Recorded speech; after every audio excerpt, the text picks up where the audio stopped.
get you up to speed on the latest in sports. I'm Denise Tan.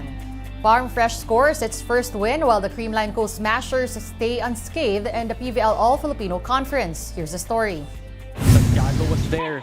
Back set to Tubu. A battle of winless teams opened up the PVL All-Filipino Conference triple-header Tuesday. The Farm Fresh Foxies, though, didn't want to stay in that hole any longer as they got work right away against the Gerflor defenders. Farm Fresh might not be able to pounce on other teams, but it sure displayed dominance from start to finish against fellow cellar dwellers Gerflor. The Foxies scored a breakthrough win in straight sets, 25-17, 25-17, and 25-15. Kate Santiago was stellar all game long with 18 points to lead all scorers. No other Foxies scored in double digits. The win gives them their first victory in 8 games while Gerflor stays winless at 0-7.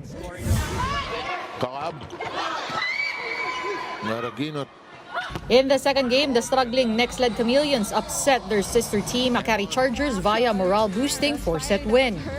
Akari was able to take the first set, albeit too close for their liking. But next-led somehow got going in the ensuing frames and scored a dominant 25-17 victory in the second. This persisted in the next 2 sets, giving the Chameleons a 22-25, 25-17, 25-23, and 25-16 win.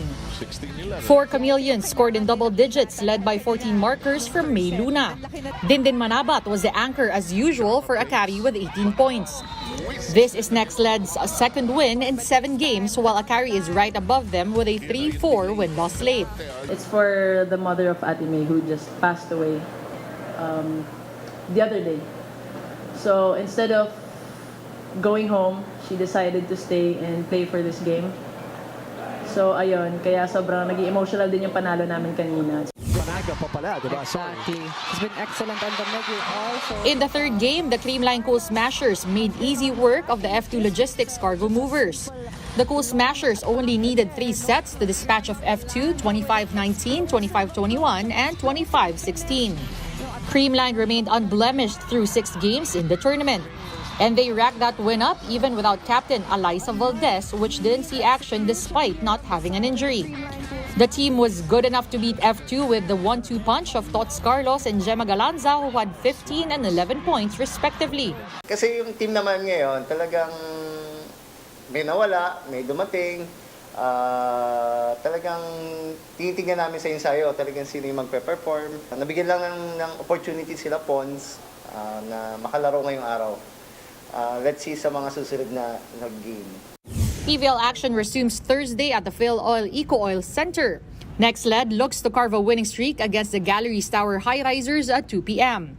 Next at 4 p.m, F2 looks to bounce back from that loss by venting their ire on the Signal HD Spikers. Then at 6 p.m, it's the matchup of 2 of the best teams in the league between the Petrogas Angels and the Chocomucho Flying Titans. Catch the games live on One Sports, One Sports Plus, and the Pilipinas Live app. Speaking of Gerflor, players have received partial salaries amid reports that management had been remiss in paying them for more than a month. This was confirmed by Defenders coach Sammy Acailar. Their full pay is expected to be given before the end of the week, but Acailar clarifies this is only the salaries of the players and that coaches are yet to get anything. Despite this, the coach encouraged players to give the management a chance to iron out the issues. People's champ Manny Pacquiao personally thanked Asian Games silver medalist Yumir Marshall. The two met at Pac-Man's residence in Forbes Park last week. The 8th Division World Champ even gave Marshall tips on how to improve his craft. Head of Pacquiao's MP Promotions and matchmaker Sean Gibbons said Manny is cooking up a pro fight for Marshall. Pacman wants it to happen in Manila before Marshall shifts focus to his preparations for the Paris Olympics next year. Marshall was reportedly delighted by the idea of fighting in front of a home crowd. We're taking a timeout. The game on One News Now will return after a quick break. Stay tuned.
You're still watching the game on One News Now. I'm Denise Tan. Thanks for joining us.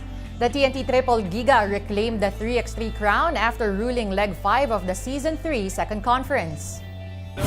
The squad defeated Pioneer Elastosil Katibay with a final score of 21-13. The tournament was held at a mall in Quezon City. This is the TNT's fourth title in 5 legs this conference. Before that, the Triple Giga took down the Terra Firma Jeep in the quarterfinals and the MCFA Solver Tech Central in the semis. The Meralco Bolts will open their campaign at the East Asia Super League later today. But they will be playing reigning Japan B-League champions Ryukyu Golden Kings without 3 of their key cogs. The game will happen at the Okinawa Arena in Japan. Import Sulaiman Braimo was not able to get a Japanese visa, while Chris Banquero and Alain Maliksi are both still recovering from their injuries. With this, Meralco will still be reinforced by another import in Prince Ibe, who had played in the PBA for the Northport Batampier. The Bolts took the place of the Barangay Ginebra Gin Kings at the EASL. And more hoop action. The PBA Commissioner's Cup resumes with a doubleheader this afternoon. The Terra Firma Jeep look to barge into the winning column, but they will have to hurdle the Blackwater Bossing to do that.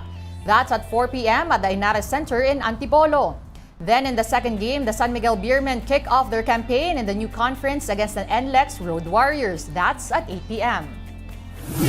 Get your fill of the latest in sports at onesports.ph and later catch the day's biggest headlines at 4 p.m. That's on Storycon with Patrick Paez and Ed Lingao. I'm Denise Tan. We are One News, all sides, all the time.